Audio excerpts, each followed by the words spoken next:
સમગ્ર દેશમાં લોકો ભારતીય જનતા પાર્ટીના શાસનથી ત્રસ્ત તો છે. ચારે તરફ ભ્રષ્ટાચાર થઈ રહ્યો છે, લૂંટ થઈ રહી છે, દરેક પ્રકારની ચોરીઓ થઈ રહી છે.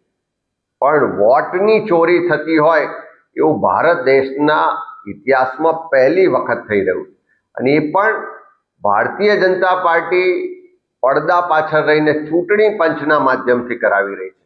ચૂંટણીઓ જીતવા માટે જે કાવા દાવા સામ દામ દંડ ભેદની નીતિ તો ભાજપ અપનાવે જ છે, પણ હવે ચૂંટણી પંચનો દુરુપયોગ થઈ રહ્યો છે. જે ચૂંટણી પંચ સ્વાયત્ત છે, જેની જવાબદારી છે કે તટસ્થતાથી, પારદર્શકતાથી, પ્રમાણિકતાથી ચૂંટણીઓ થવી જોઈએ, લોકશાહીની રક્ષા થવી જોઈએ, લોકશાહીમાં જે નાગરિકોનો મતનો અધિકાર છે એ અધિકારની રક્ષા થવી જોઈએ. પણ આજે જે રીતે રાહુલજીએ આખા દેશમાં વોટ ચોરી માટેની વાતને ઉપાડી છે, જે રીતે પુરાવા સાથે કર્ણાટકના આધારને પુરાવા આપ્યા છે, એ જોતા સ્પષ્ટ લાગી રહ્યું છે કે ચૂંટણી પંચ પર હવે કોઈને પણ વિશ્વાસ નથી.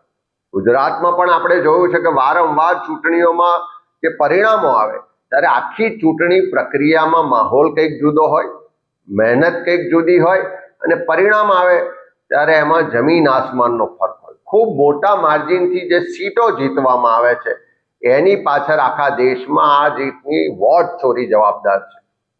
આવનારા દિવસોમાં ગુજરાતમાં પણ એના માટેની એક ઝુંબેશ ઉઠાવવા જઈ રહ્યા છે.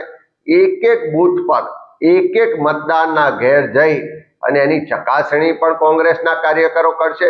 મારે ચૂંટણી પંચને પૂછવું છે કે કોઈ પણ નાગરિક હોય એ તમારી સામે કોઈ પ્રશ્ન ઉઠાવે, કોઈ પણ તમારા નીતિ રીતિ કે એની સામે પ્રશ્નો ઉઠાવે તો એનું સમાધાન, એને જવાબ આપવાની જવાબદારી ચૂંટણી પંચની છે. આજે રાહુલ ગાંધીજી તો દેશના જનનેતા છે, વિરોધ પક્ષના નેતા છે. કોંગ્રેસ પાર્ટીના એક જવાબદાર સર્વોચ્ચ નેતૃત્વ જ્યારે સવાલ ઉઠાવતું હોય તો એને સમાધાન કરવાને બદલે, એની પૂરતી માહિતીને પુરાવા આપવાને બદલે આજે એમને એમ કહેવામાં આવે કે એફિડેવિટ કરો, એમને નોટિસો પાઠવવામાં આવે. એ જ્યારે સંસદથી ચૂંટણી પંચ સુધીની માર્ચ લઈને નીકળે તો એમની ધરપકડ કરવામાં આવે. એનો સ્પષ્ટ મતલબ છે કે જવાબ ચૂંટણી પંચ આપવા નથી માંગતું, પણ જે આખી વોટ ચોરીનું સ્કેમ કૌભાંડ બહાર આવ્યું છે, જે ભારતીય જનતા પાર્ટી નરેન્દ્ર મોદીની પોલ ખુલી રહી છે, એને કારણે ક્યાંક ડરમાં, ક્યાંક ભય હેઠળ ભારતીય જનતા પાર્ટીના લોકો આગળ આવીને બળી ચડીને બોલી રહ્યા છે. એ લોકો પ્રેશર કરીને ચૂંટણી પંચ જોડે નોટિસો અપાવી રહ્યા છે. પણ હવે લોકો જાગી ગયા છે. આ વોટ ચોરીનું આખું જે ષડયંત્ર છે એ ખુલ્લું કર્યું છે રાહુલજીએ. આજે દેશનો એક એક નાગરિક રાહુલજીના રાહ પર ચાલીને વોટ ચોરીના આખા ષડયંત્રને ખુલ્લો પાડવા માટે કટિબદ્ધ છે.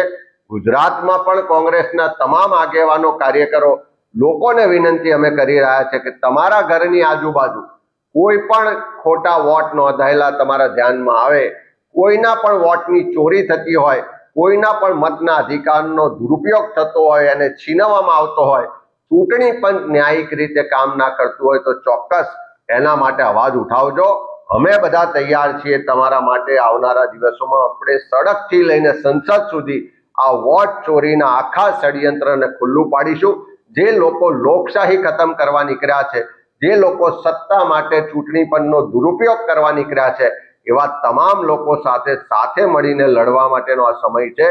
રાહુલજી આખા દેશને એક નેતૃત્વ પૂરું પાડ્યું છે, એક દિશા બતાવી છે કે આ લોકશાહી ખતમ કરવા માટે જે વોટ ચોરીનું આખું કૌભાંડ ચાલી રહ્યું છે, ષડયંત્ર ચાલી રહ્યું છે, એની સામે આપણે બધાએ સાથે મળીને લડવું પડશે. ત્યારે આવો બધા સાથે મળી ગુજરાતમાં પણ એક એક મતદારનો અધિકાર ના છીનવાઈ જાય, એક પણ જગ્યાએ કોઈ વોટ ચોરી ના થાય, ખોટી રીતે મતદાર યાદીઓ કે ચૂંટણીને અસર કરી અને જે પરિણામો લાવવાના પ્રયત્ન થાય છે એને રોકવા માટે સાથે મળીને આગળ વધીએ.